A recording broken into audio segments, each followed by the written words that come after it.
안녕하세요. 법무법인 운율입니다. 최근 코로나 사태로 우리의 생활이 많이 변하고 있는데요. 자연스럽게 회식이나 친구들과의 술자리가 줄어들고 있습니다. 때문에 음주운전으로 인한 단속건도 줄게 되고 사건, 사고도 감소하고 있는데요. 많은 분들께서 부득이하게 음주를 하시더라도 대리운전을 부르시거나 대중교통을 이용하시는 경우가 많이 늘어나고 있습니다. 그런데 저희 운율에서 가끔 상담을 진행하다 보면 음주운전 단속에 걸려 억울함을 호소하시는 분들이 계신데요. 음주운전의 경우 단속을 통하여 적발이 되기 때문에 음주운전을 하였다는 사실을 부인하는 경우가 많지가 않은데요. 억울하게 음주운전에 단속이 되어 이런 경우에도 처벌을 받아야 하는지 문의를 해주시는 사례가 있습니다. 오늘은 이렇게 억울하게 음주운전에 단속된 사례에 대해서 알아보도록 하겠습니다.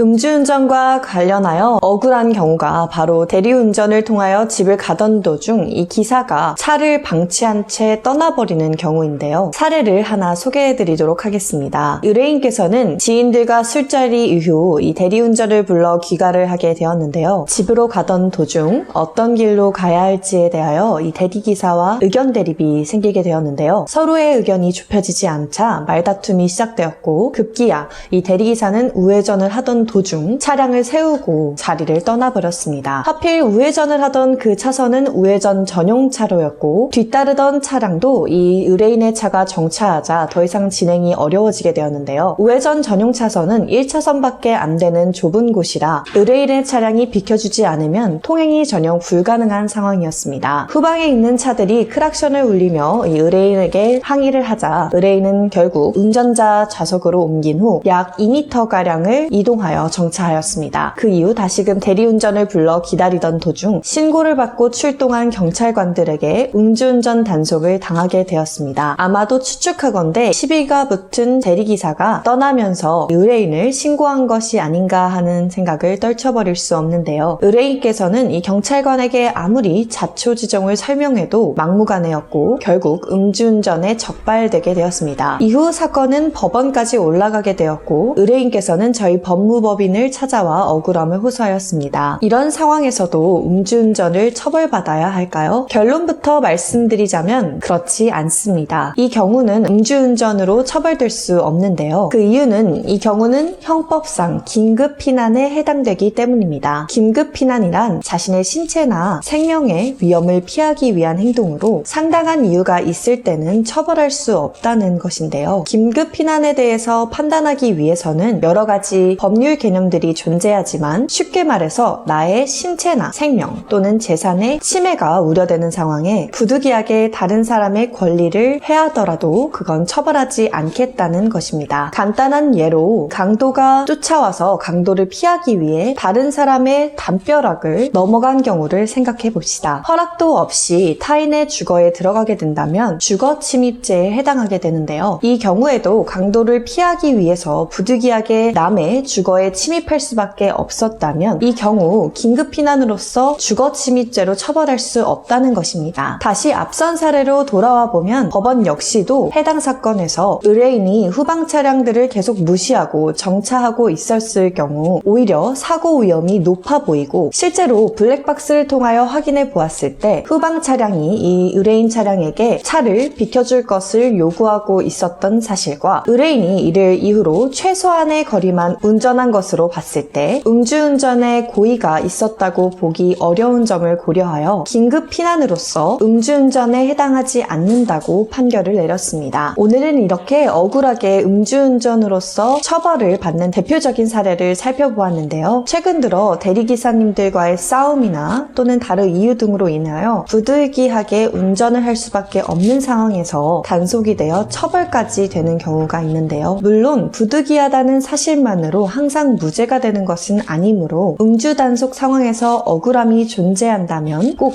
변호사와의 상담을 통하여 그 억울함이 법적으로 타당한 것인지 판단하는 것이 좋겠습니다. 오늘 영상도 유익하셨다면 좋아요와 구독 부탁드립니다.